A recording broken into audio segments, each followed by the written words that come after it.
Of representation on Kenya, I'm going to talk about the Hoftis dimensions of the country. Easily explained, this framework allows us to identify the differences between countries and compare their cultures.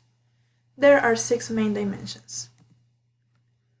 First, we have power distance, which points out the inequality seen within society.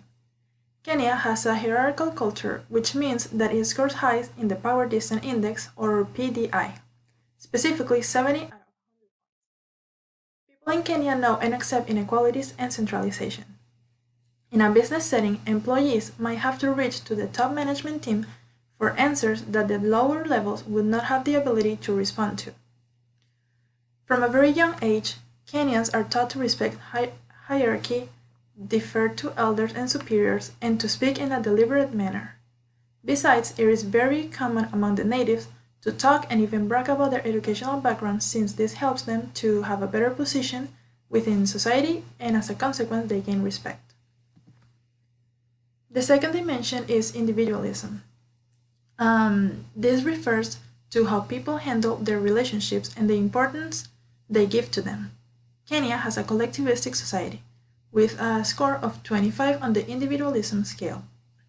This means that they take care of others in exchange for loyalty, which is one of the most important values of the country's culture.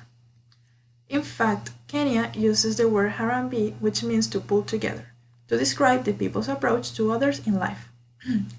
The concept is essentially about mutual assistance, mutual effort, mutual responsibility, and community self-reliance. Due to the collectivistic aspect of Kenya's culture, they have a high context language, which means that the verbal information offered is limited and imprecise. However, the attitudes and circumstances in which the conversation takes place are more important than the conveyed verbally. It is difficult to decipher the real feelings of Kenyans, and they try to avoid conflict at all costs. Besides, criticism should be done in private and with a high level of sensitivity to avoid strong feelings. Another important characteristic is humor. Kenyans tend to add humor to their conversations as long as the interpersonal relationship allows it.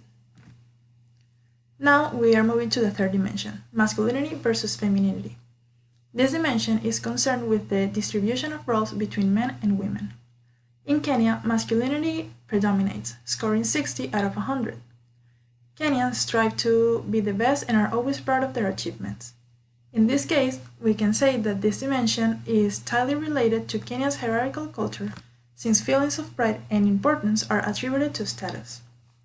In the business environment, money and success are essentials. Workers are proud of their achievements, and these are the basis for hiring and promotion decisions. Moving into the next dimension, we have uncertainty avoidance, which reflects the extent to which members of a society try to comfort and manage anxiety by reducing uncertainty. Kenya has no explicit preference. It seems like they are indifferent about future events, since their score is right in the middle at 50. The last 2 dimensions are long-term orientation, which refers to how every society maintains some links with its past while dealing with the challenges of the present and future, and indulgence, which is the extent to which people try to control their desires and impulses. Unfortunately, there is currently no information available on these dimensions for Kenya. Lastly, I'm going to talk about time orientation. In Kenya, the Kenyan attitude towards time is mostly patient and relaxed.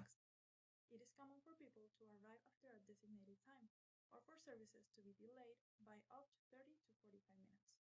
One reason why perceptions of time in Kenya may differ from the English-speaking West is that many Kenyans operate on both the world time system and on their traditional time system known as Swahili time. The latter runs from dawn to dusk to dawn, rather than from midnight to midday to midnight.